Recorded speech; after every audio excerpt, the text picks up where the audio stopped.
ఈరోజు దేవుని వాగ్దానం ద్వితీయోపదేశకాండం 2వ అధ్యాయం 7వ వచనం. నీ దేవుడైన యెహోవా నిన్ను ఆశీర్వదించెను. నీ దేవుడైన యెహోవా నిన్ను ఆశీర్వదించెను. నీ చేతుల పనులన్నిటిలోనూ నీ దేవుడైన యెహోవా నిన్ను ఆశీర్వదించెను. ఈ గొప్ప అరణ్యములో నీవు ఈ 40 సంవత్సరములు సంచరించిన సంగతి ఆయన ఎరుగును.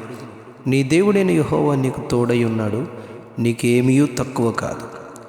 దేవుడైన యెహోవా ఆదికాండం 12వ అధ్యాయంలో తెరహు కుటుంబంలోని అబ్రహాముకు ప్రత్యక్షమై అప్పటికి 75 సంవత్సరాల వయస్సు వరకు సంతానము లేనివానిగా ఉన్న అతనితో నీవు లేచి ఈ దేశమును, బంధువులను, నీ తండ్రి ఇంటిని విడిచి నేను నీకు చూపించు దేశమునకు వెళ్ళిన ఎడల నిన్ను గొప్ప జనముగా చేసి నిన్ను ఆశీర్వదించి నీ నామమును గొప్ప చేయుదును, నీవు ఆశీర్వాదముగా నుందువు అని వాగ్దానం చేశారు.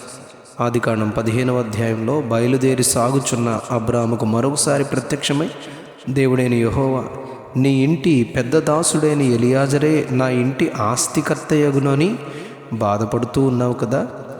అబ్రహాంతో బల్యర్పణను అర్పించమని ఆ అర్పణ మధ్యలో దేవుడైన యెహోవా నిలిచి మరోసారి వాగ్దానమును స్థిరపరుస్తూ, చేతనైతే ఆకాశములోని నక్షత్రములను లెక్కించమని, నీ సంతానము లెక్కింపలేనంత విస్తారమునని చెప్పి అక్కడే అబ్రాముతో నీ సంతానము తమది కాని దేశమందు 400 సంవత్సరములు నివసించి బాధింపబడుదురు, నేనే ఆ జనమునకు తీర్పు తీర్చి మిక్కిలి ఆస్తితో బయలుదేరినట్లుగా చేయుదునని వాగ్దానం చేశారు.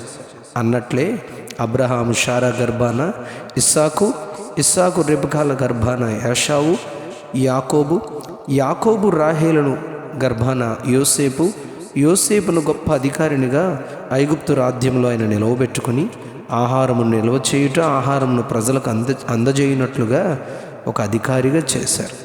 యోసేపు తర్వాత ఐగుప్తులో దేవుని ఎన్నికలోనున్న ప్రజలైన ఇశ్రాయేలు వారు శ్రమలలో దేవునికి మొరపెట్టుట ఆయన నిర్గమకాండం 2వ అధ్యాయం 23వ వచనంలో విని వారిని ఐగుప్తీయులు పెట్టుచున్న హింసను చూసి ఐగుప్తులో నుండి విశాలమైన మంచి దేశమునకనగా కనానీయులకు, హిత్తీయులకు, అమోరీయులకు, ఫెరిజ్జీయులకు, హివ్వీయులకు, యెబూసీయులకు నివాస స్థానమై పాలుతేనెలు ప్రవహించు దేశమునకు వారిని నడిపించుటకు దిగివచ్చి ఉన్నానని వాగ్దానం చేసిన అబ్రహాము నిబంధనను ఆయన నెరవేర్చారు. ఐగుప్తీయుల మధ్య నుండి ఎర్ర సముద్ర మార్గమున నడిపించే ముందు ఐగుప్తీయులు ప్రయాణానికి ఫరో ఆటంకపరచగా 10 రకములైన తెగుళ్ల మధ్య ఇశ్రాయేలును సైన్యమును వెలుపలికి తీసుకుని వస్తూ ఎర్ర సముద్రమును చీల్చి ఆరిన నేలపై వారిని నడిపించి ఐగుప్తు రథములను, రౌతులను, ఫరోను అతని సైన్యమును ఆ సముద్రములో ముంచివేసి వాగ్దానము చేసిన దేశమైన కనాను అనగా పాలుతేనెలు ప్రవహించు మంచి దేశమునకు నడిపిస్తూ ఎటు వెళ్ళాలో, ఎవరిని స్వాధీనపరుచుకోవాలో చెబుతూ ద్వితీయోపదేశకాండం 2వ అధ్యాయం 5వ వచనంలో యాషావు సంతానమైన మీ సహోదరులతో కలహపడవద్దు, వారి భూమిలోనిది ఒక్క అడుగైనా మీకు ఇయ్యను, మీరు రోకలిచ్చి ఆహారమును, రోకలిచ్చి వారి యొద్ద నీళ్లను సంపాదించుకొనాలని హెచ్చరించి 2వ అధ్యాయం 18వ వచనంలో కూడా అమోనీయుల మార్గములలో వెళ్ళినప్పుడు వారిని బాధింపవద్దు, వారితో యుద్ధము చేయవద్దు అని హెచ్చరించి, మీరు నా మాట చొప్పున నడిచినప్పుడు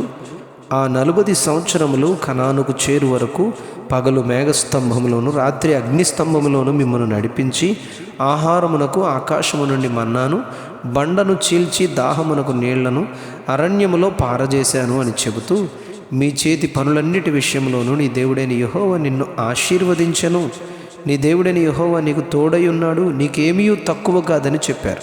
అవును, అందుకే ద్వితీయోపదేశకాండం 5వ అధ్యాయం 21వ వచనంలో నీ పొరుగు వాని ఇంటినైనను, పొలమునైనను, వాని దాసీనైనను, దాసునైనను, వాని ఎద్దునైనను, గాడిదనైనను, నీ పొరుగు వానిదగు దేనినైనను ఆశింపకూడదని 10 ఆజ్ఞలలో ఆయన ఆజ్ఞాపించారు. ఎందుకంటే నీ చేతి పనులన్నిటి విషయంలోనూ నీ దేవుడైన యెహోవా నిన్ను ఆశీర్వదించెను అని చెప్పారు ఈ వాగ్దానంలో. అవును, ఎవరిది మనం ఆశింపక నీ చేతుల కష్టార్జితము నీవు అనుభవించదువు అన్న వాగ్దానం మన జీవితాలలో స్థిరపరచబడునుగాక.